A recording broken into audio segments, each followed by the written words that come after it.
There's a new Black Panther with a new look in Marvel Studios Black Panther, Wakanda Forever. So to get the scoop on the suit, I'm talking with Marvel Studios head of visual development, Ryan Meinerding. Hi, Ryan. Hello. Well, let's jump in. Shuri's new Black Panther suit is an incredible take on an already iconic suit. So as you started work on this film, how did you approach this new design? One of the great things about Shuri in the first Black Panther movie was that she had pretty amazing, iconic looks across the board. Some that Ruth Carter designed, some that the visual development team designed. We were trying to look at pretty early on with how to translate some of those things into the Black Panther suit. And I think with Shuri, we were trying to find almost a slightly more fierce look. I think we were trying to evolve her into a character where she was stepping into the mantle in a way that was tremendously her own. And that involved becoming a sort of more fierce version of Black Panther. Well, it's such an awesome design. What were some of the key visual elements you and the team were looking to incorporate? In terms of the overall aesthetic of the suit, it's kind of the same as the other Panther suits, where we're trying to make it as skin tight to her body as possible, so it feels flexible, it feels like she can be acrobatic, she can be strong and powerful, and doesn't have to have any sort of restrictions on her at all. You know, one of the things that Ryan Coogler had asked for is sort of maybe even weaponry, or, you know, starting with her Panther gauntlets becoming even larger, or because she is obviously a technology expert, that the tech became added on and those things got bulkier and almost made the suit look more powerful through having technology as part of a visual language. But as we got into it, we did realize we had so many amazing visual reference points from Shuri in the previous movie that we were kind of harkening back to those a lot. I think the biggest sort of change in the suit in the previous designs is fundamentally sort of the boldness of the design language, as well as the Panther gauntlets and a few pieces of gold around her shoulders that are a little bit stronger and meant to give her a little bit more of a shoulder silhouette than she would have had without them. Well, you packed so many amazing details into this suit. How many iterations of Shuri's suit did the team create before settling on the final design? We probably had 50 or 60 different designs. I think there was a lot of really amazing things to play with, and having the comics as a base, but also having those amazing appearances in the first movie as a place to start was basically where we began.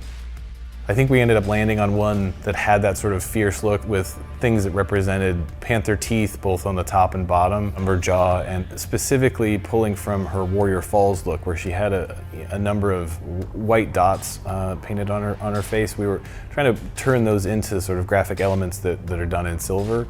And then finding all those things, integrated it into one cohesive look, was one of the more fun parts of the process. And again, bringing that gold and silver in to sort of say that she's now at a place where she's stepping into the mantle, taking on all of the burden of where her country is at and trying to save the day.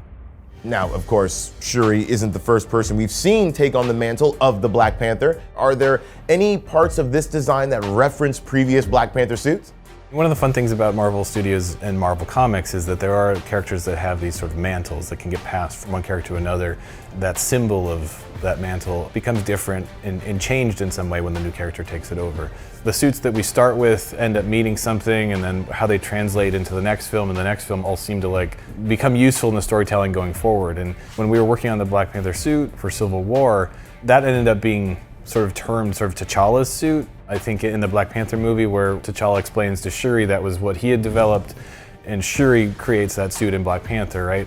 And Killmonger ends up taking that gold suit and sort of making it his own at the end of that film. Essentially, the suit that Shuri ends up with is kind of a combination between T'Challa's suit and Killmonger's suit, a mix of the silver and the gold.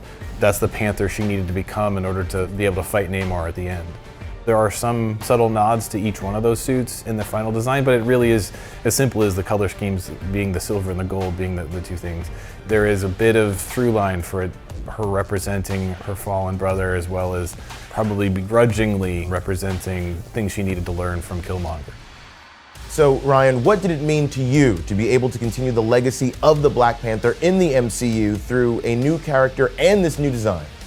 The fact that we were able to work on Shuri in Black Panther and to see her sort of transition into a full-on Black Panther of her own in Black Panther Wakanda Forever, it was an amazing experience. Like the idea of watching that character take on a mantle, do things that she didn't think she could do, try to live up to her brother's memory. For me, it's to have been part of this journey of watching this character become beloved by the audience and the fans, and trying to figure out how Shuri can feel like she's taking that mantle and carrying it forward was an incredible experience. I am the Black Panther, and I'm here for retribution. Well, you and the whole team really did an amazing job, Ryan. Thank you so much for talking with us. Thank you. It was great to be here. Thank you so much. And of course, everyone, go experience Marvel Studios Black Panther Wakanda Forever in theaters now.